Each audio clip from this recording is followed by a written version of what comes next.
My name is Sophia Reynolds. I'm 36 years old, an emergency room nurse at one of the biggest trauma centers in Atlanta, and a single mom to two incredible kids, Ava, who just turned 11, and Noah, 8 going on 18. 4 years ago, I walked away from a marriage that had slowly suffocated every bit of joy out of me, and since then, my life has been built around night shifts, school pickups, and trying to make sure my kids never feel like they're an afterthought. It's exhausting, but it's mine. New Year's Eve 2025 was supposed to be simple, a family dinner at my mother's house in one of those pristine gated communities north of Atlanta. Big columns, perfectly manicured lawns, the kind of place where the HOA sends you a polite but firm letter if your trash can sits out 5 minutes too long. Mom, Karen Whitaker, had moved there 3 years earlier, right after she took early retirement from her administrative job. She called it her reward for 35 years of hard work. Richard, her husband of 12 years, called it the best decision we ever made. I called it expensive, but I never said it out loud.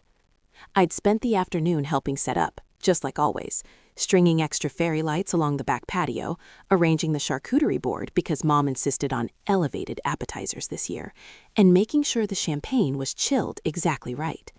Ava and Noah were buzzing with excitement, new outfits, sparkly hats, the promise of staying up past midnight. For once, everything felt almost normal. The dining room glowed under soft LED strips Mom had installed last summer. I'd helped hang them, of course. The long table was set with the good china, gold-rimmed plates and crystal flutes that hadn't seen daylight since my wedding.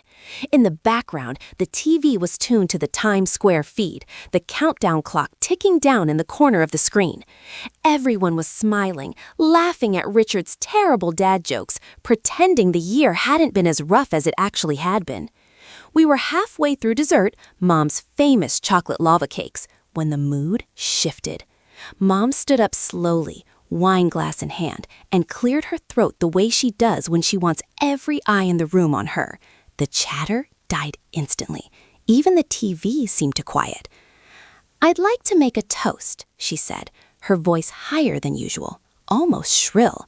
She looked straight at me, then at Ava and Noah, who were sitting on either side of me. Forks paused mid-bite.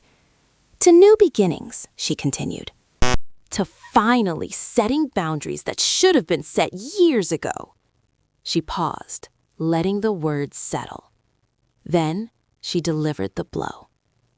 "We're done babysitting your kids, Sophia. No more sleepovers, no more last-minute pickups when your shift runs long. We're not your free daycare anymore." The room went dead silent, the kind of silence that presses against your eardrums. Ava's eyes went wide. Noah's mouth opened, but nothing came out. I felt the heat rush into my face, my neck, my chest, like someone had turned the thermostat to 1,000 degrees. Across the table, Lauren, my older sister, 39, married, two perfect stepkids living 10 minutes from Mom, stared down at her plate. Richard shifted in his chair, looking like he wanted to disappear into the upholstery. I set my fork down. Slowly, deliberately, seriously. My voice came out calmer than I felt. Mom lifted her chin. "Yes, seriously. We've been talking about it for months. Richard and I are retired. We want to enjoy our time. We've done more than enough." I looked at my kids. Ava was blinking fast, trying not to cry. Noah had shrunk into his seat, small hands gripping the edge of the table. The countdown clock on the TV read 11:52. I could have screamed. I could have thrown the champagne in her face, but I didn't. Instead, I stood up. "If that's your decision," I said, my voice steady, even though my heart was slamming against my ribs, "then fine. But don't expect me to keep being your on-call driver, errand runner, and home repair service either. No more 40-minute drives after 12-hour shifts to take you to cardiology appointments. No more Costco runs because the online ordering confuses you. No more weekends spent ripping up old deck boards and arguing with the HOA so you don't get fined. Deal's off." Mom's face flushed blotchy red. "You're being dramatic." "No, I said. "I'm being honest. You just made a public announcement in front of my children that they're a burden on New Year's Eve. So I'm making one too." I turned to Ava and Noah. "Sweethearts, go get your coats." They moved fast, too fast, like they'd been waiting for permission to escape. Lauren finally spoke, voice small. "Sophia, come on. Mom didn't mean it like that." I didn't look at her. She said it exactly like that. Mom opened her mouth again, but I was already moving. I grabbed my purse from the side table, helped Noah zip his jacket with shaking hands, and guided Ava toward the front door. Behind us, someone, maybe Richard, muttered something about overreacting, but no one followed. The front door opened to a blast of cool Georgia night air. Fireworks were already popping in the distance, early celebrations from neighbors who couldn't wait. The countdown clock on the TV inside reached 10. I didn't wait to hear the cheers. I got the kids into the car, buckled them in, and started the engine. My hands were trembling on the wheel as I pulled out of the driveway, headlights sweeping across Mom's perfect lawn, the new stone pathway I'd helped lay last spring, the porch lights that stayed on all night because she was afraid of the dark. Ava's voice came from the back seat, tiny and broken. "Grandma doesn't love us anymore?" I swallowed the lump in my throat. "No, baby. Grandma loves you. She's just having a hard time with her own feelings right now. But that doesn't change how much you are loved. You are never a burden. Never." Noah sniffed. "Did we do something wrong?" I glanced in the rearview mirror. His eyes were huge, scared. "You did nothing wrong. Sometimes grown-ups get mad at things that have nothing to do with kids. My job is to make sure you always know you're safe with me, okay?" They nodded, small and uncertain. We drove in silence for a few minutes. Then Ava whispered, "Happy New Year, Mom." I reached back and squeezed her hand. "Happy New Year, sweetheart." By the time we got back to our apartment in Midtown Atlanta, the streets were quiet, except for the occasional pop of leftover fireworks. I heated up leftover pizza, poured sparkling cider into plastic cups, and we watched the replay of the ball drop on my tiny living room TV. We whispered Happy New Year to each other again, 3 small voices in the dark. I thought that was the end of it. I had no idea that when I woke up the next morning, my phone would be screaming with 86 missed calls. The drive back to Midtown Atlanta felt endless, even though it was only 25 minutes from Mom's gated enclave in Alpharetta. The highway was mostly empty. Most people were still inside toasting or already passed out on couches. And the night air coming through the cracked window carried a sharp winter bite. The kind Georgia pretends it doesn't have until January reminds it. Overhead, sporadic fireworks bloomed in the distance, reds and golds against the black sky, leftovers from backyard parties that couldn't wait for midnight. Every burst made the kids flinch in the back seat. I kept both hands tight on the wheel, knuckles white, trying to focus on the road instead of the knot twisting in my chest. The radio was off. The only sound was the soft hum of the tires and the occasional sniffle from the back. Ava's voice broke first, small and cracked. "Mom, does Grandma not love us anymore?" I glanced in the rearview mirror. Her eyes were shiny, cheeks streaked with the glitter from her New Year's hat. She was hugging her knees to her chest, the seatbelt cutting across her sparkly sweater. My throat closed. I swallowed hard. "No, baby. Grandma loves you. She loves you so much." "Then why did she say that?" Ava's voice rose, trembling. "She said we're not allowed to sleep over anymore, that we're free daycare, like we're a job she doesn't want." I felt the words hit me all over again, like a fresh slap. I took a slow breath, the way I do when a trauma bay is falling apart and I have to stay steady for everyone else. "She's upset about something that has nothing to do with you two," I said carefully. Grown-ups sometimes say things when they're feeling scared or tired or jealous. But that doesn't make what she said okay. "And it definitely doesn't mean you did anything wrong." Noah's voice piped up from the middle seat, quieter than usual. "Did we do something bad? Is that why she's mad?" I reached back with one hand and found his little fingers. He squeezed hard. "You did nothing wrong," I told him. "Not one single thing. Grandma's mad at me, and she didn't know how to say it without hurting other people, too. But listen to me, both of you. I looked in the mirror again, making sure their eyes met mine. You are never, ever a burden. You are the best parts of my entire life. You're the reason I get up after a 16-hour shift. You're the reason I laugh when everything else feels heavy. Grandma's words tonight were about her, not about how wonderful you are. Okay? Ava wiped her eyes with the sleeve of her sweater. Okay. Noah nodded slowly. Okay. We rode in silence for a while after that. The fireworks thinned out. Streetlights flickered past in steady gold pools. I kept replaying the moment Mom stood up, her chin high, voice cutting through the room like glass. I'd spent the last 3 years pretending our arrangement was fair, like some unspoken family contract everyone honored. It had started right after the divorce. I was drowning. New apartment, new custody schedule, night shifts at the ER that left me barely human. Mom offered to watch the kids when I pulled doubles. In return, I started helping her with everything she couldn't or wouldn't do alone. Driving her to cardiologist appointments 40 minutes across town because she hated the online scheduling. Pushing her cart at Costco because the self-checkout confused her. Spending entire weekends in the Georgia heat tearing out rotted deck boards, power washing the siding, arguing with the HOA over paint colors so she wouldn't get another violation notice.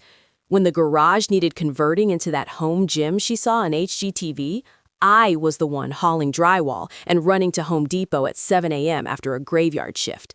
The deal was never written down. It didn't need to be. Family helps family. Except tonight, she'd stood up and publicly canceled her half of it, like a business partner dissolving a contract in front of the whole boardroom. And the worst part? No one at the table had defended us. Not Lauren, not Richard, not even a quiet, hey, maybe that's too harsh. I pulled into the parking garage under our building. The kids were quiet as we rode the elevator up, their small hands in mine. Inside the apartment, the living room still smelled faintly of the pine candle I'd lit earlier. I flicked on the string lights around the window, the ones Ava had insisted on hanging so it looks like Christmas never ends. Pizza? I asked.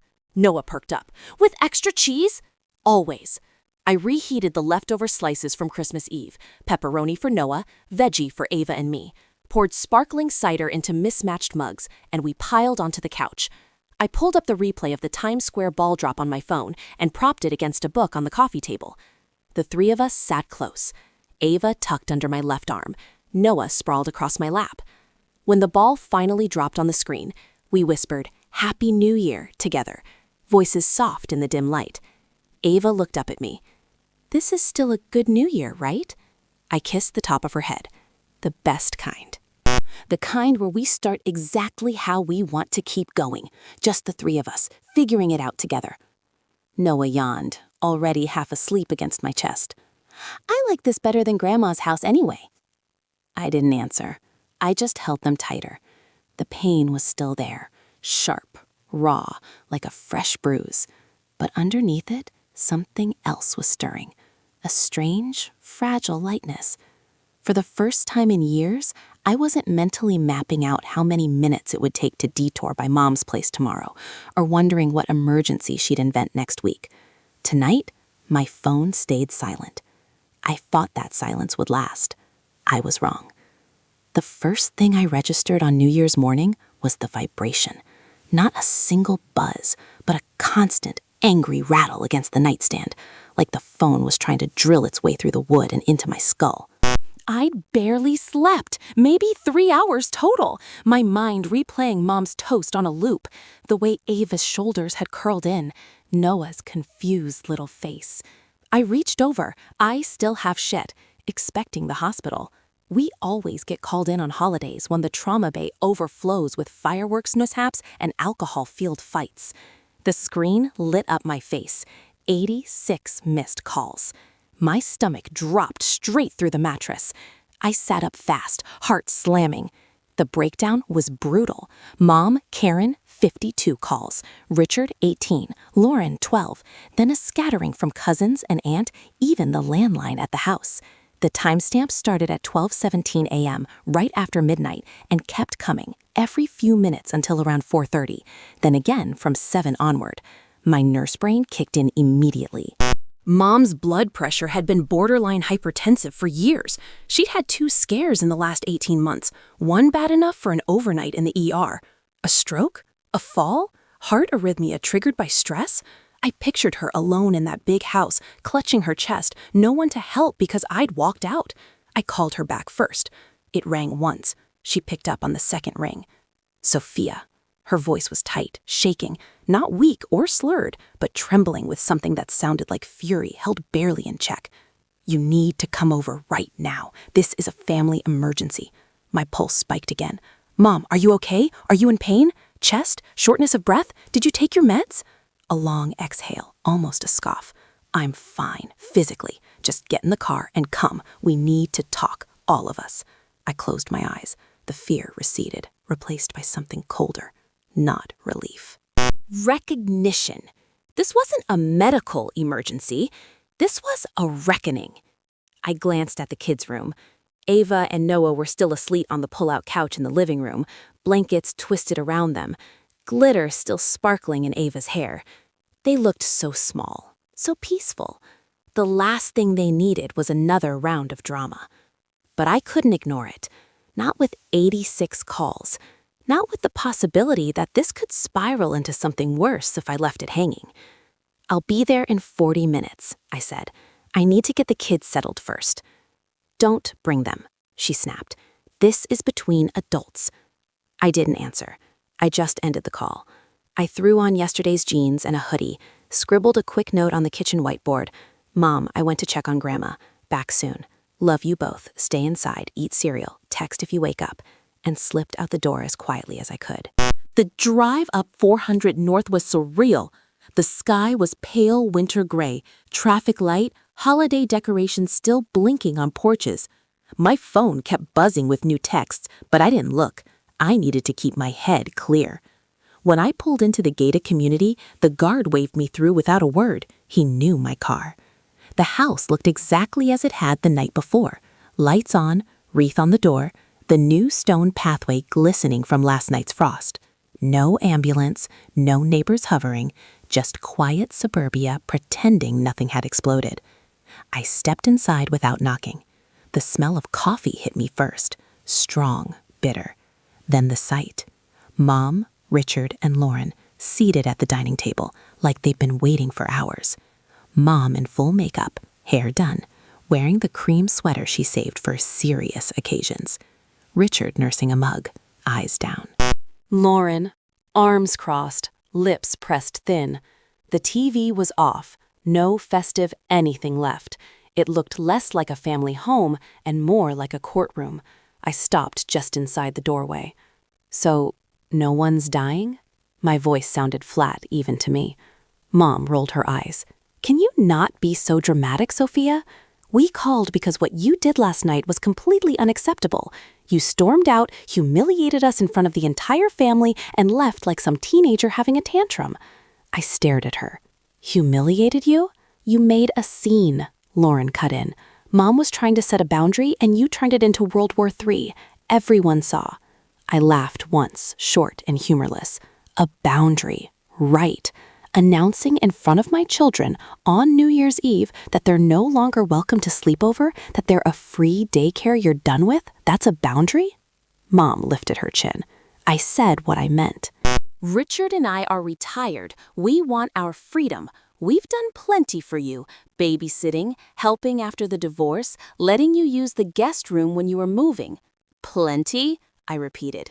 So your version of plenty is me driving 40 minutes each way after night shifts to take you to doctors, handle your insurance appeals, buy your groceries because the app doesn't make sense, spend my weekends in the heat building your dream garage gym and deck so the HOA doesn't fine you again, and in return, you watch my kids when I'm literally saving lives at work. That was the deal. You just canceled your half of it in front of my children, like it was a toast to freedom. Richard cleared his throat. We think you overreacted. Your mother has high blood pressure. The stress... Don't, I said quietly. Don't weaponize her health to guilt me after I spent the whole night thinking she was having a stroke because of 86 calls. Mom's face went blotchy. You owe us respect. I'm your mother. When I'm older, you're supposed to take care of me." I looked at each of them, Mom defiant, Richard uncomfortable, Lauren avoiding my eyes. "No," I said. "I don't owe you my children's feelings. I don't owe you my time, my labor, or my silence when you hurt them. You made it clear last night you don't want to be part of our support system anymore, so I'm taking you at your word." Mom's mouth opened, closed. I turned toward the door. Lauren stood. "Sophia!" I didn't stop. I'm done being the only one sacrificing. The front door clicked shut behind me. This time, there was no hesitation, no second guessing. Just the cold, clean certainty that something had finally broken. And maybe, just maybe, that was the best thing that could have happened. The dining room felt smaller than it had the night before, the air thick with the scent of yesterday's coffee and unspoken accusations.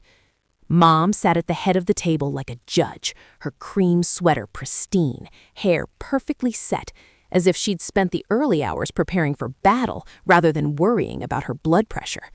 Richard was to her right, hunched over his mug, eyes fixed on the dark liquid like it held the answers he didn't want to give. Lauren sat across from them, arms crossed, lips tight, looking like she'd rather be anywhere else. I didn't sit. I stayed standing just inside the doorway, coat still on, keys in hand, ready to leave the second this was over. Mom spoke first, voice low and measured, the tone she used when she wanted to sound reasonable. "You're being ungrateful, Sophia. After everything we've done for you, after the divorce when you were barely holding it together, who watched your kids every weekend? Who cooked meals so you didn't have to? Who helped you find that apartment? And you repay us by storming out like a child and making us look like monsters in front of the whole family." I felt the familiar twist in my gut, the old reflex to apologize, to smooth things over, to be the good daughter. I pushed it down. "Ungrateful," I repeated slowly. "That's the word you're going with? After you stood up at midnight in front of my children and told them they're no longer welcome here? That they're a burden you're done carrying?" Mom's eyes narrowed. "I didn't say they were a burden. I said we're done with the free daycare arrangement. You're 36. You need to figure out your own childcare. We've earned the right to enjoy retirement." Lauren finally looked up. "She's right, Soph. Mom helped you so much after the divorce. You lived here for 2 months while you looked for a place. She watched Ava and Noah constantly. And you just walked out. You embarrassed her. Everyone was talking about it after you left." I turned to my sister. "Embarrassed her? Lauren, she embarrassed my kids. On New Year's Eve, the one night a year we're all supposed to pretend things are okay. Ava asked me if Grandma still loves her. Noah asked if he did something bad. They're 11 and 8. They heard every word. That's not a boundary. That's a declaration of war." Lauren flinched, but didn't back down. "You overreacted. Mom was just trying to set expectations." "You could have talked to her privately instead of turning it into a scene." I laughed, a short, sharp sound that surprised even me. "Privately? She made the announcement in front of 20 people with champagne glasses raised. That was public, deliberate, and you all sat there. Not one of you said a word to defend them. Not you, not Richard, not Aunt Cheryl, nobody." Mom leaned forward, palms flat on the table. "You're twisting this. I have every right to decide what I'm willing to do. I'm retired now. My days of being on call 24/7 are over. I need rides to my cardiologist appointments. I need help with groceries. Those heavy bags are too much for me. And the new deck project, we're already behind. I need you to come out on weekends like before. That's family. That's what children do for their parents." I stared at her, letting the words settle between us like dust after an explosion. "So, let me make sure I understand," I said, voice calm, almost conversational. "You're done watching my children. No more sleepovers, no more covering my night shifts. But you still expect me to drop everything after 12, sometimes 16-hour shifts in the ER, to drive 40 minutes each way to take you to doctors, push your cart through Publix, handle your insurance portals that confuse you, and spend my rare days off in the Georgia heat helping finish the garage gym and entertainment deck so you can host your book club in style. That's the arrangement you want now? Richard shifted uncomfortably. It's not like that. It's exactly like that, I cut in. You want the benefits without the cost. You want to be free of my children, but keep me as your personal assistant, chauffeur, and unpaid contractor. That's not family. That's a one-way street. Mom's face flushed deeper. You owe me, Sophia. I raised you. I sacrificed for you. When you're old, you'll expect your kids to do the same for you. No, I said quietly. I don't expect my kids to owe me their lives. I expect them to love me because I love them, not because I kept score. And I'm done keeping score with you. Silence stretched. The grandfather clock in the hallway ticked loudly. Lauren tried again, softer this time. Sophia, come on, we can work this out. Mom didn't mean to hurt the kids. She was just overwhelmed. I looked at my sister, really looked at her. She'd always been the peacemaker, the one who smoothed Mom's edges. But today, her peace felt like surrender. Overwhelmed is one thing, I said. Humiliating children in public is another. And I'm not going to pretend it didn't happen just to keep the peace. Mom stood up, chair scraping against the hardwood. So what? You're just going to abandon your mother? Leave me to handle everything alone now that I'm older? I'm not abandoning you, I said. I'm telling you the truth.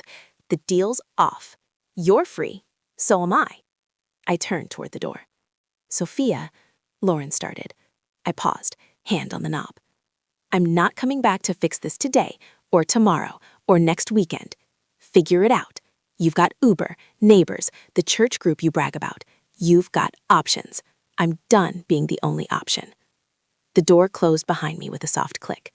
This time, there was no hesitation, no wave of guilt crashing over me as I walked to the car, no voice in my head whispering that I was too harsh, too selfish, too dramatic. Just quiet. The kind of quiet that comes after something heavy finally falls. I started the engine, backed out of the driveway, and drove away from the house that used to feel like a second home. It didn't feel like home anymore. And for the first time in years, that felt like freedom. The first week after that second walkout felt strangely quiet, like the calm after a storm has passed, but the air still smells of ozone. I went back to work on January 2nd, pulling a 12-hour night shift in the ER, the same routine I'd always had. Charting in the dim glow of monitors, dodging flying coffee cups from agitated families, and trying not to think about the family I'd left behind. For the first time in 3 years, I didn't spend my break mentally calculating how many minutes it would take to detour by Mom's house to drop off her prescriptions or pick up the dry cleaning sheet. Forgot again.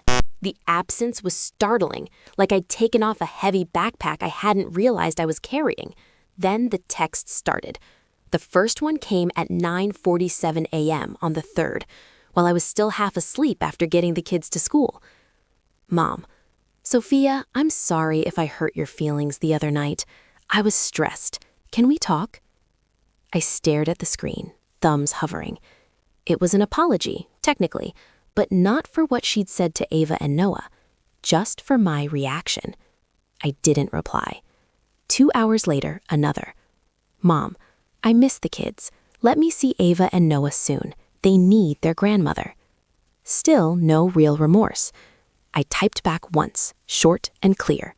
Me, I'm not keeping them from you, but we're taking a break until I know you can be kind to them. That's all.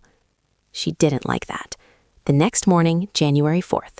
Mom, fine, I'll babysit sometimes if you really need it.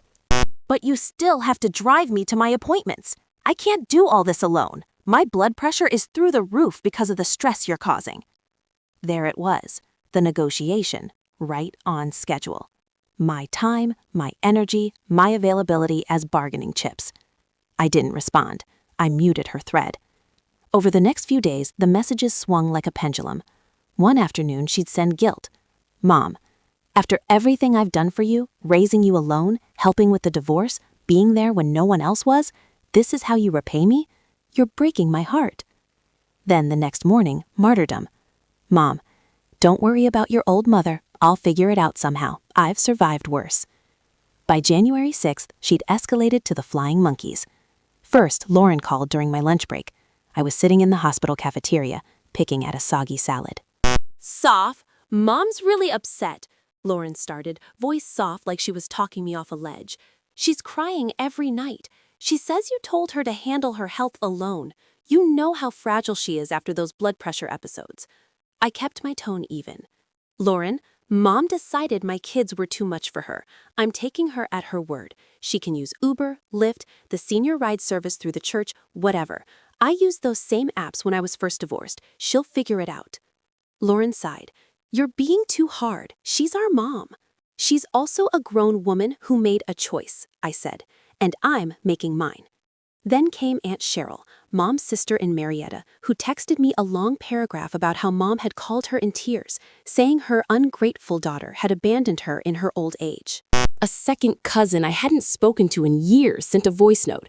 Hey, Soph, your mom's really struggling. Maybe give her a call? Family's family. I answered them the same way. Calm, factual, no drama. Mom chose to end our arrangement. I'm respecting that. She has resources. She's not helpless. Inside, though, it stung. The flying monkeys were predictable, but exhausting. Every message felt like another tug on an old rope I'd finally cut. While the guilt campaign raged on my phone, I started quietly building something new. On January 5th, during a slow shift, I texted my coworker Maria, another single mom who worked days in the pediatric wing. We'd talked about trading childcare before, but never followed through. This time, I did. Me. Hey, any chance you'd be open to watching Ava and Noah on my next 2 night shifts? I'll take your son on my off days. No money, just trade. She replied within minutes. Absolutely, let's do it. I've been drowning too. We set up a Google Calendar share and locked in dates. It felt like the first real breath I'd taken in years. Then there was my neighbor, Miss Patel, a retired teacher who lived 2 doors down. She'd offered before, but I'd always said no because Mom was available. I knocked on her door with a plate of cookies and asked if she'd be willing to cover occasional after-school hours. She hugged me and said, "Honey, I've been waiting for you to ask." I emailed the charge nurse and requested a slight adjustment to my schedule. No more brutal back-to-back 12-hour nights for at least the next month. She approved it without question. She knew how hard ER nurses burned out. For the first time in forever, I stopped checking my phone on every break. I stopped bracing for the next crisis text from Mom. I started sleeping, really sleeping, without the low-grade anxiety that had become background noise. By the end of the week, the pendulum slowed. Mom's texts grew shorter, sadder, more resigned. One final message on January 8th. Mom, I guess this is what you want. Me alone. No reply. I didn't need to. I was tired, bone-deep tired, but not the kind of tired that came from carrying someone else's weight. This was different. This was the ache of letting go. And underneath it, something brighter was starting to grow. A life that was finally fully mine. A week after the second family court, my life began to find a new rhythm. Slow, but real. Night shifts were still long, but now I no longer had to calculate time to detour to Mom's gated community. I slept better. The kids laughed more. And then, on Saturday afternoon, January 10th, 2026, the doorbell rang. I opened it, slightly surprised to see Aunt Rachel standing there, Mom's cousin, always arriving with a bag of homemade cookies and a knowing smile. She was about 65, silver hair cut short and neat, wearing a navy wool coat and carrying a paper bag from her favorite bakery in Buckhead. "Hello, sweetheart," she said, voice warm as always. "I brought chocolate chip cookies and a few croissants. May I come in?" I smiled, though my heart felt heavy. "Come in, Aunt. The kids are at Ava's friend's house. I'm cleaning up." She stepped inside, set the bag on my tiny kitchen table, then looked around the apartment. The kids' drawings taped all over the walls, stacks of medical textbooks in the corner, the old couch now more familiar than ever. "Your home is so warm," she said. "Unlike your mom's. Beautiful, but cold." I brewed 2 cups of tea, and we sat at the table. Aunt Rachel didn't beat around the bush. I came because I want to talk to you alone, without your mom or Lauren interrupting. Your mom is spiraling, Sophia. I raised an eyebrow. Spiraling how? She sighed. pulled out her phone and opened a photo of a construction contract. The garage to home gym plus outdoor entertainment deck project, the one she bragged about at Christmas. Original quote, $18,000. Now it's $41,000, and it's not even finished. I looked at the number, feeling like someone had punched me in the chest. $41,000? How is that possible? Hidden fees, Aunt Rachel listed, voice steady like reading a report. Upgraded granite, smart LED lighting system, gas line for the outdoor grill, larger pergola. Every time she said yes, the contractor recorded it as a change order, then rush fees because she wanted to speed things up. Plus, City of Atlanta fines for starting excavation without full permits. HOA fines too, for violating height regulations. She's getting hit from both sides. I sat still, imagining Mom sitting in the house, staring at piles of invoices, feeling betrayed by her own decisions. "Why are you telling me this?" I asked quietly. "Because she doesn't dare admit it to you. If she called you over, she'd have to admit she needs you. Right now, she'd rather bleed money than give you that victory." I looked at Aunt Rachel, feeling like someone had just turned on a light in a dark room. "So, Mom is afraid of being replaced?" She nodded slowly. "Exactly. You know, for decades, Karen built her identity around being the sacrificing mother. Hard work, raising kids alone, even if it wasn't entirely true, and continuing to sacrifice for her children. That was who she was. Everyone looked at her and said, Karen is so strong, so selfless. Then you came along, single mom, divorced, but still got your nursing degree, worked in the ER, bought your own home, raised your kids without ever dumping everything on her. You're strong in your own way, and people started talking about you. Sophia is so resilient. Sophia does everything on her own. Aunt Rachel paused, looking straight into my eyes. Karen is no longer the center. She lost the spotlight. Babysitting the grandkids was the last piece she still held, the one that let her say, without me, Sophia would fall apart. When she got overwhelmed, when she started resenting your independent life, she ripped that piece away in the most dramatic way possible, then waited for you to crawl back on her terms. Her words were like sharp blades, but they didn't hurt. They clarified what I'd felt for so long without daring to name it. I remembered Mom's subtle digs. You work too much, poor kids. Or, Noah's so wild, not like Lauren's son. The quiet comparisons, the fleeting sad looks when someone praised me instead of her. So she'd rather let the project costs balloon, rather take the fines than call you to review the contract, Aunt Rachel continued. Because calling you would mean admitting you're betterhead, more necessary, the real adult in the room. I held the teacup, warmth spreading through my palms. What do you think I should do? Aunt Rachel placed her hand on mine. Nothing.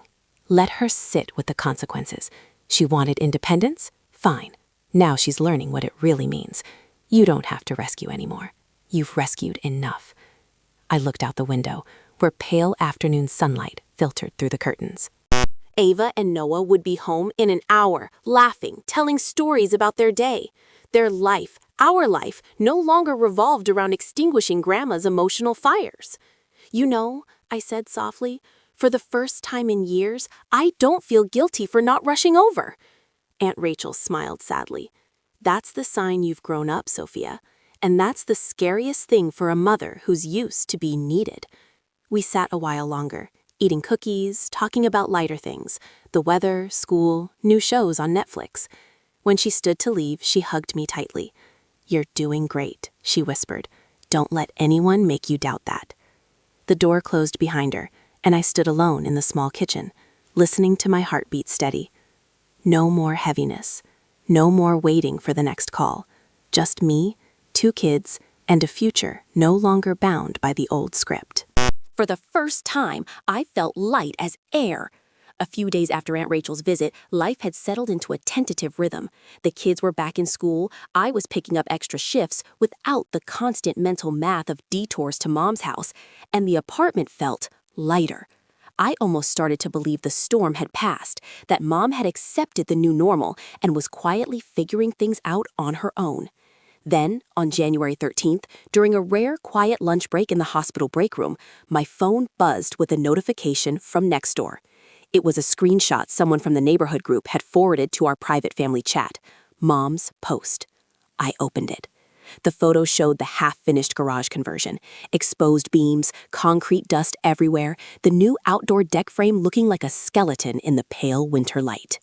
Mom stood in the foreground, arms crossed, smiling that tight, determined smile she used for profile pictures. She wore the same cream sweater from our family meeting, hair perfect, despite the mess behind her. Caption: New year, new me. Doing it all on my own. No more waiting for family. Sometimes you have to take matters into your own hands when people let you down. Progress is progress, right? Independent living, new beginnings, no more excuses. Underneath, the usual chorus of supportive comments from her neighborhood friends. You go, girl. So inspiring. You're such a strong woman, Karen. Heart emojis, clapping hands, fire symbols. I stared at the screen until the words blurred. She hadn't hired the contractors because she had no one. She'd hired them to prove she didn't need me. I remembered every weekend I'd spent out there.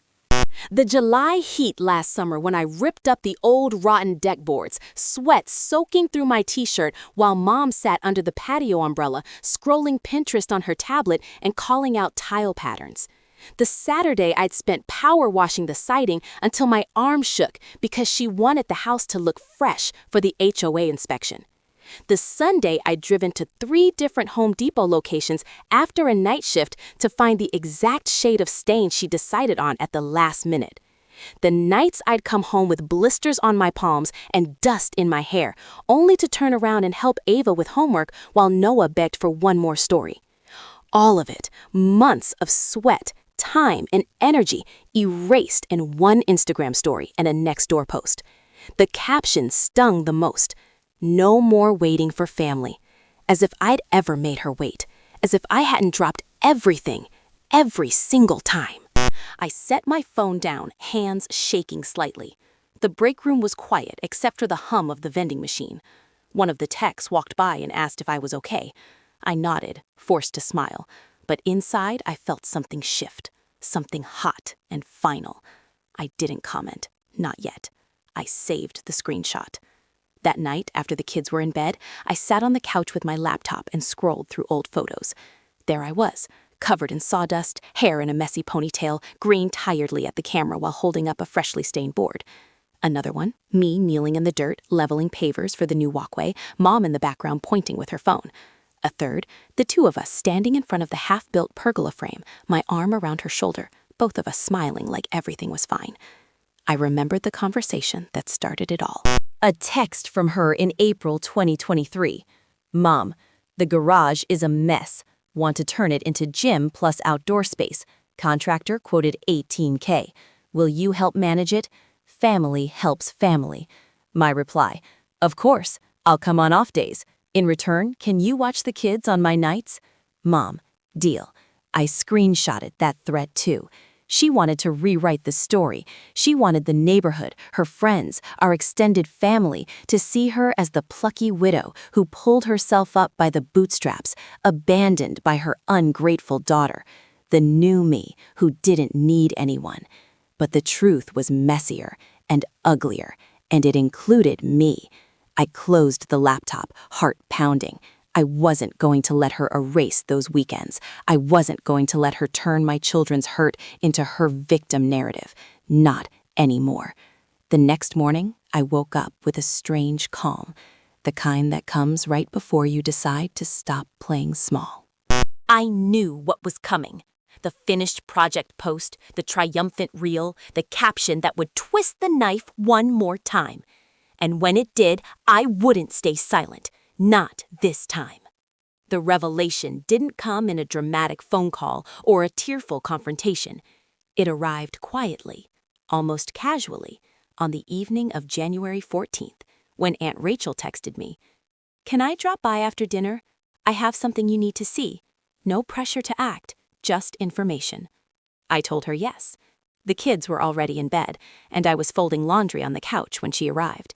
She carried the same bakery bag from last time, but this time she also had a slim manila folder tucked under her arm. She set it on the coffee table without ceremony. "Tea first?" I asked. She shook her head. "Later, let's get this over with." She opened the folder and slid the top page toward me. The original contractor's quote from November 2025. $18,000 for the garage conversion to home gym, plus the outdoor entertainment deck. Basic materials, standard finishes, no frills. Then the next page, the first change order, dated December 5th. Upgraded cedar siding, premium lighting package, extended pergola coverage, plus $6,200. And another, gas line for outdoor grill, smart home integration for the gym equipment, plus $4,800. And another, rush fees because mom wanted the project done before spring entertaining season, plus $3,100. I flipped through them like pages in a horror novel. By the fifth change order, the total had climbed to $34,000. Then came the penalties. City of Atlanta permit violation notice. Work began without full approvals. Fine, $2,750, plus daily accruing fees until compliance. HOA warning letter. Structure exceeded height limit by 18 inches. Non-compliant materials visible from street. Additional fine, $1,800, with 30-day notice to correct or face liens. The final tally, scribbled in red ink on the last page, $41,200 and counting. I sat back, breath caught somewhere between my lungs and my throat. How did this happen so fast? Aunt Rachel's voice was gentle but unflinching. Your mother signed every change order. The contractor smelled money and desperation. She kept saying yes. Oh, that would be beautiful. Let's go bigger, without reading the fine print. And because she started demolition before the city signed off, they hit her hard. The HOA is worse. They don't play. She's already received the first invoice for corrections. I stared at the numbers. $41,000. That was more than my emergency fund, more than I'd saved for the kids' college in the last 4 years combined. "Why didn't she call me?" I whispered, though I already knew. "Because calling you would mean admitting she needed help," Rachel said. "And right now, pride is more expensive than money. She'd rather drown in debt than give you the satisfaction of being right." I closed the folder. My hands were cold. Rachel watched me carefully. "There's more. She started asking family for loans. She called your cousin Monica yesterday, asked for $2,000 until the dust settles, told her you'd abandoned her in her time of need. Monica said no, but word spread. Aunt Cheryl mentioned it to me. Your grandmother got a call too. Mom crying about how her ungrateful daughter left her to deal with construction sharks alone. The phrase hit like a slap. Ungrateful daughter. The same label she'd thrown at me when I was 16 and wanted to go to prom instead of helping her clean the garage. When I was 22 and chose nursing school over moving back home. When I was 30 and filed for divorce instead of staying in a marriage that was killing me slowly. Only this time, there were receipts. Black and white documents with her signature at the bottom of every page. "She's telling everyone I abandoned her," I said, voice flat. "But she's the one who publicly canceled our deal. She's the one who chose to do this without me."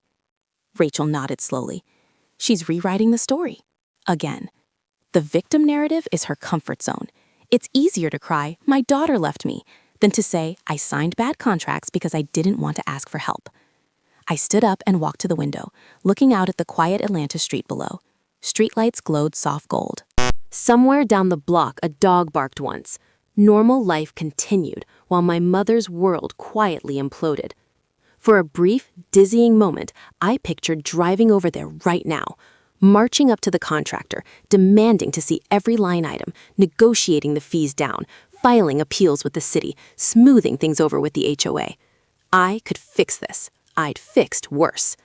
Then I thought of Ava's face when Mom called them free daycare, Noah's small voice asking if he'd done something bad. The nights I'd come home exhausted, only to turn around and drive to Mom's because she couldn't figure out the portal. The weekends I'd canceled plans with the kids so I could help her. I turned back to Rachel. I'm not going. She didn't look surprised. Good. I'm not bailing her out, I said. Not this time. She signed those papers. She chose to exclude me. She wanted independence. She's got it. Rachel reached across the table and squeezed my hand. She needs to learn that consequences aren't just things that happen to other people. And you need to keep living the life you've built without her shadow over it. We sat in silence for a while. Then she stood, gathered the folder, and hugged me goodbye. Call me if you need anything, she said at the door, or if you just need to vent. After she left, I sat on the couch with the lights off, staring at the folder she'd left behind. The numbers stared back. $41,000. A mountain of debt. A narrative she was spinning to anyone who would listen. And for once, I felt no urge to climb that mountain for her. I felt something else instead. Relief. The kind that comes when you finally realize the rope you've been pulling for years was never tied to you at all. The call came on January 15th, 2 days after Aunt Rachel's visit, while I was on a short break between patients in the ER. The trauma bay had been chaos all morning, car accident victims from the slick winter roads, and my hands still smelled faintly of antiseptic. I just checked my phone for the first time in hours when it rang. Mom. I almost let it go to voicemail, but something, maybe the lingering echo of those financial documents, made me answer. Sophia, she said without hello, her voice thick and practiced, like she'd rehearsed this in front of the mirror. I hope you're happy now. That contractor is robbing us blind. The bills are piling up, the HOA is threatening liens, and the city inspector won't even talk to me without more fees. If you had been here, if you hadn't thrown your little tantrum and walked out, this never would have happened. I leaned against the break room wall, closing my eyes for a second. The fluorescent lights buzzed overhead. I could picture her, sitting at the kitchen table, surrounded by stacks of invoices, her face pinched with that mix of anger and self-pity she wielded like a weapon. Mom, I started, keeping my voice level. I told you before. If you had waited and talked to me before signing anything, I could have looked over the contract. I could have spotted the red flags, the vague change order clauses, the missing permit details. But you chose to do it without me. That was your decision. She scoffed, the sound sharp through the phone. My decision? You're the one who abandoned me. You're the one who said no more help after I set one simple boundary about babysitting. I'm retired, Sophia. I'm not as sharp as I used to be with all this paperwork. You know that. If you just come over like a daughter should. Like a daughter should? I interrupted, sharper than I intended. The words hung there, echoing the guilt trips of my childhood. You mean like I've been doing for years? Driving across town after graveyard shifts to handle your doctor visits because you won't learn the app? Spending weekends in the heat building your dream deck while you sit inside directing? Arguing with the HOA over fines I told you how to avoid? I did all that, and in return, you watched my kids when I needed it most. That was the deal. You stood up on New Year's Eve and ended it, in front of Ava and Noah. You made it very clear you didn't want my help anymore. There was a pause, just long enough for me to hear her breathing quicken. So that's it? You're just going to sit back in your little apartment, sipping coffee between shifts, while your mother drowns in debt? Because you're mad? Because I said no to babysitting? I stared at the vending machine across the room, its rows of snacks glowing behind glass. For years, I'd been her emergency exit, the one she ran to every time the smoke started rising, the one who fixed the leaks, paid the tolls, smoothed the rough edges. But I hadn't lit the match. I'm not sitting back, I said quietly. I'm taking care of my kids, working my job, paying my own bills. I'm not responsible for contracts I didn't sign, for decisions I wasn't part of. You chose to exclude me, Mom.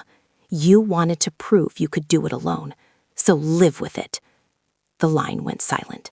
For once, she had no quick comeback, no pivot to martyrdom or guilt. I could almost hear the wheels turning in her head. the realization that the script had changed, that I wasn't going to rush over with apologies and a checkbook. When she finally spoke again, her voice was smaller, edged with something close to defeat. "You've changed, Sophia. You're not the girl I raised." "Maybe not," I said, "but I'm the woman I needed to become." She hung up without another word. I stood there for a long moment, phone still pressed to my ear, the dial tone buzzing faintly. My hands were shaking, not from fear or anger, but from the rush of something else. Relief. Pure, unfiltered relief. For the first time in years, maybe ever, I didn't feel the pull. No knot in my stomach urging me to call back, to apologize, to fix it. No voice whispering that I was too harsh, too selfish, that family meant swallowing the hurt and showing up anyway. I was free. Not from her completely. She'd always be my mother, with all the tangled history that came with it. But from the role she'd cast me in, the eternal rescuer, the one who paid for love with labor. I slipped my phone back into my pocket and walked back to the trauma bay. A new patient was rolling in, elderly woman with chest pain. I scrubbed in, focused on the monitors, the vitals, the immediate crisis. But underneath it all, that relief lingered, warm, steady. Let her learn what independence really meant. Let her feel, maybe for the first time, what it was like when there was no one left to clean up the mess but the person who made it. And let me finally breathe. 2 weeks had passed since the call that ended with silence instead of another guilt trip. The texts had slowed to a trickle, sporadic, sad, almost resigned. Then, on the afternoon of January 28th, while I was restocking the trauma bay between patients, my phone buzzed with a message that made me pause.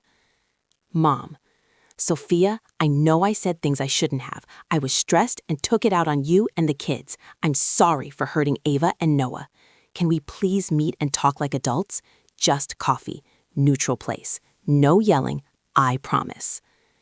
I stared at the screen in the supply closet, reading it 3 times.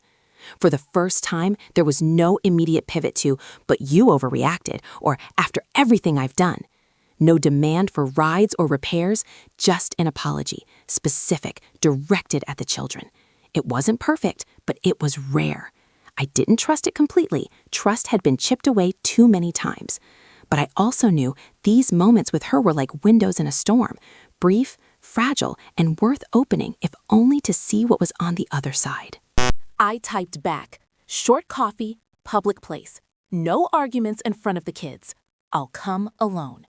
She replied instantly, "Yes, thank you. How about the Starbucks on Peachtree near Lenox? Tomorrow at 2? I agreed. The next day, I arrived 20 minutes early. The Starbucks was busy but not crowded.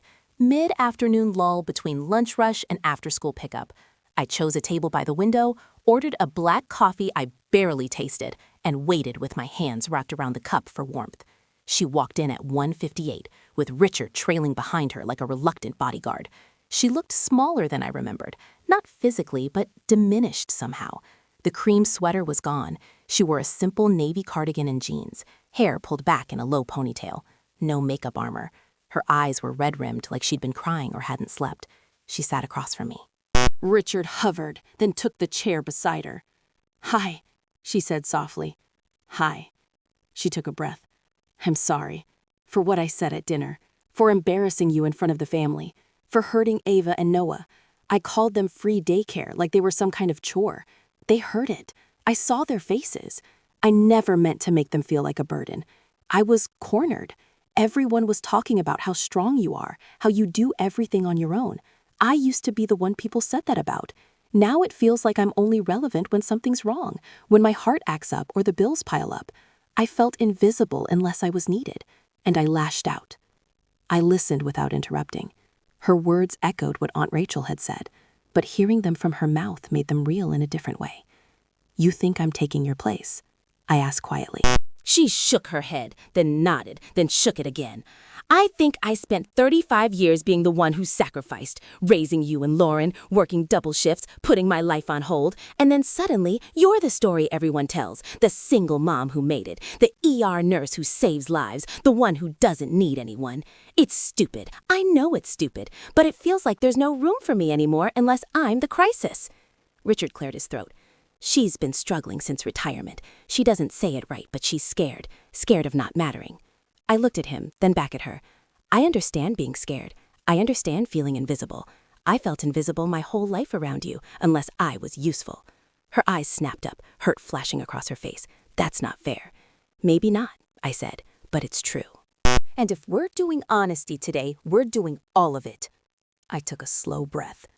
Here's where I'm at. I'm done tying my life in knots to keep you comfortable. I'm done driving after 12-hour shifts to do things you can pay someone else to do. I'm done letting my children be collateral damage in whatever you're feeling about your own life. If you want a relationship with me and with them, it has to look different. She stiffened. Different how? I held up one finger. 1. You never call my kids a burden, too much, or anything like that again, not even as a joke. If you're overwhelmed, you say you're overwhelmed. You don't dump it on them. Second finger. 2. Babysitting is not a bargaining chip. If you're too tired or don't want to watch them, you say no. If you say yes, you do it without keeping score. No trades, no reminders of how much you've done for me. Third finger.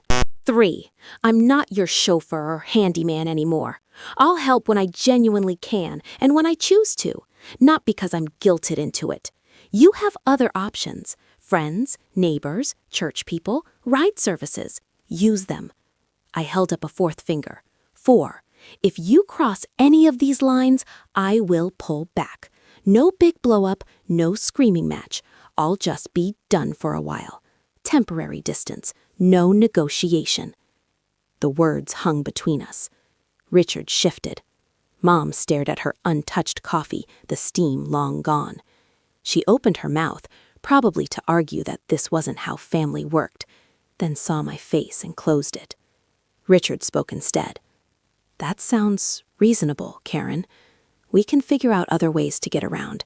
Your life can't depend on Sophia being on call forever. Mom's gaze dropped to her hands. She twisted her wedding ring slowly. So what do I get? She asked, voice barely above a whisper. You get chances, I said. Chances to be a grandmother. Not by right, but by choice.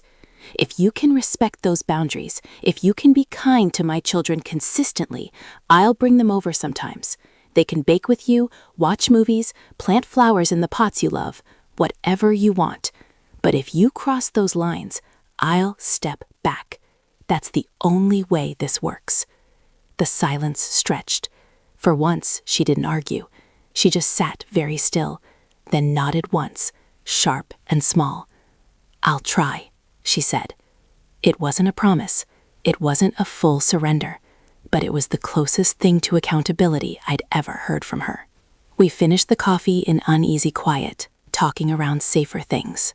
Ava's upcoming science fair project, Noah's obsession with soccer, the weather forecast for the week. When I stood to leave, she hugged me, stiff, quick, like she wasn't sure if she was allowed. Richard patted my shoulder awkwardly.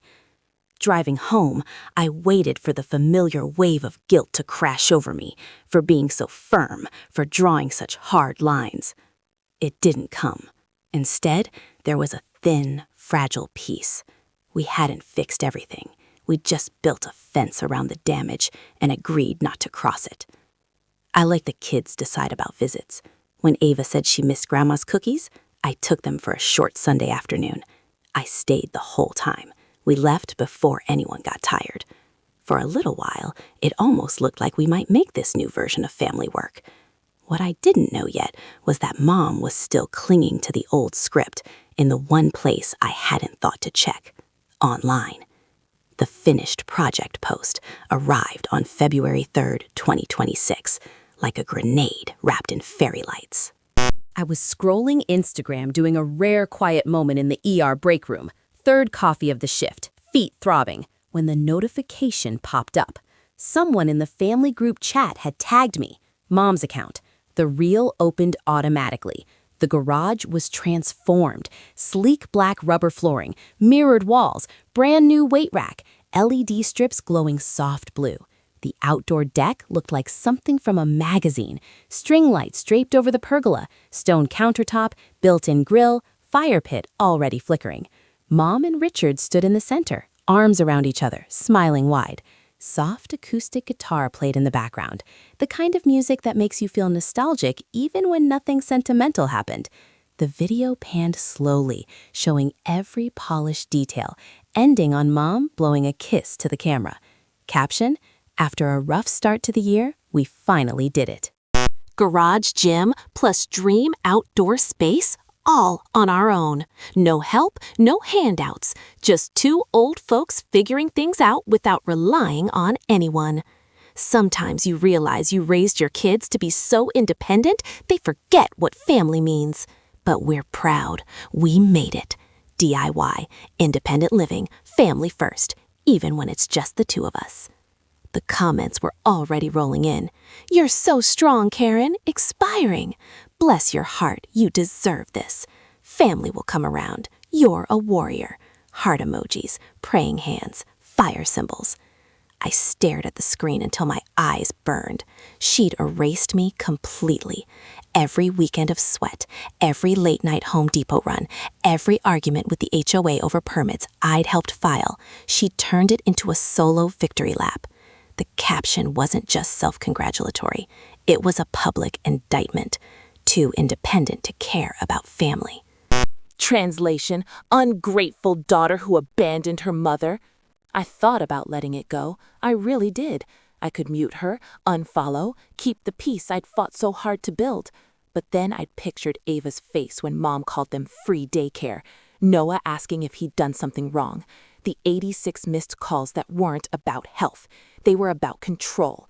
The months of labor I'd given, not out of obligation, but because I believed family helped family. And I remembered the folder Aunt Rachel showed me. The signatures, the change orders, the $41,000 nightmare she was now spinning as martyrdom. I wasn't going to let her rewrite history again. Not this time. I opened my photos and pulled up the evidence. First, a series of pictures from last summer.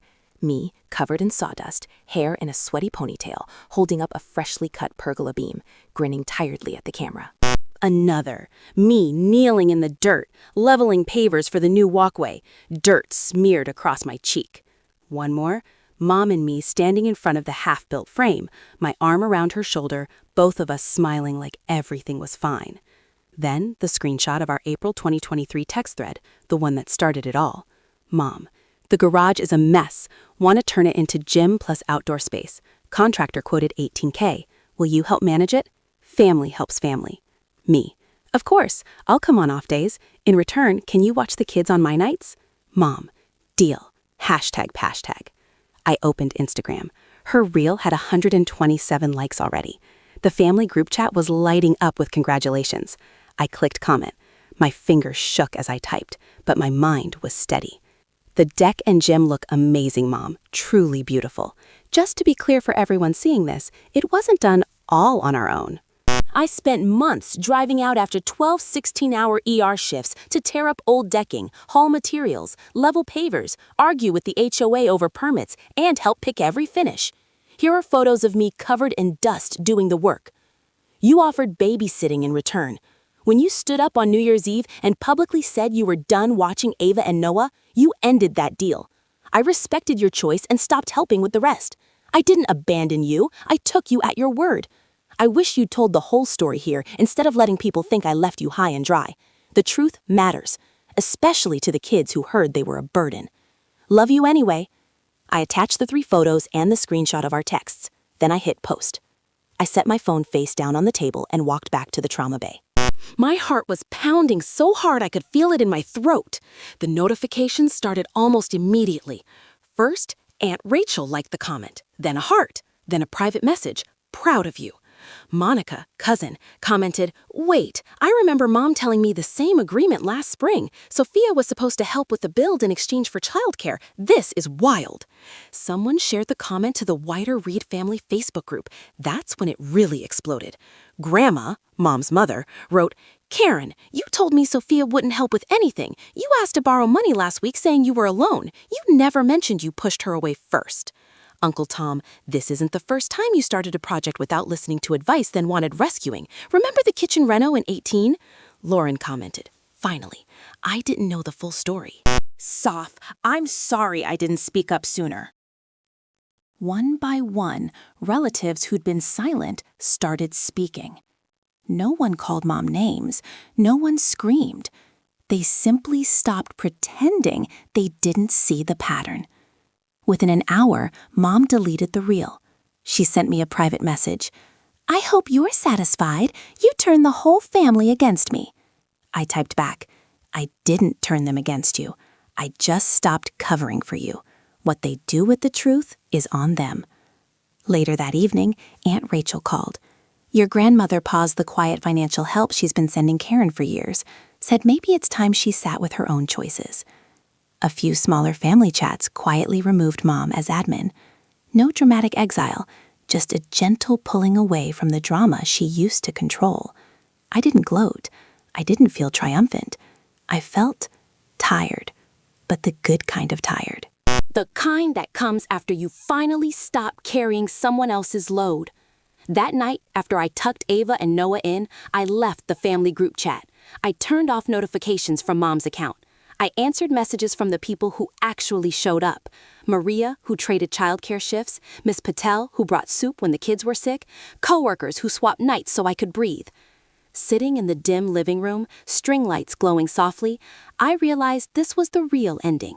Not revenge in the dramatic sense, just truth, spoken once, publicly, and then refusing to go back to the old role. I chose boundaries over guilt, my children's safety over my mother's comfort. If there's a lesson here, it's this. You don't owe your silence to anyone, not even a parent, when they hurt you or your kids. Family isn't a free pass to be cruel. Sometimes the most powerful thing you can do is walk away from the toxic script. Build something healthier with people who actually care, and let the ones who tried to break you live with the fact that you turned out okay without them. The fallout didn't explode like a firework. It spread slowly, quietly, like cracks in ice after a long freeze. Unnoticeable at first, then impossible to ignore. Within minutes of my comment going live under Mom's reel, the notifications started piling up. Aunt Rachel was first, a simple heart emoji and a private message that read, "I'm proud of you. You said what needed saying." Monica, my cousin with the perfect little boy Caleb, added her own comment publicly. "I remember Mom telling me the exact same deal last spring. Sophia helps with the build, you watch the kids. This version of the story isn't fair. Kids deserve the truth."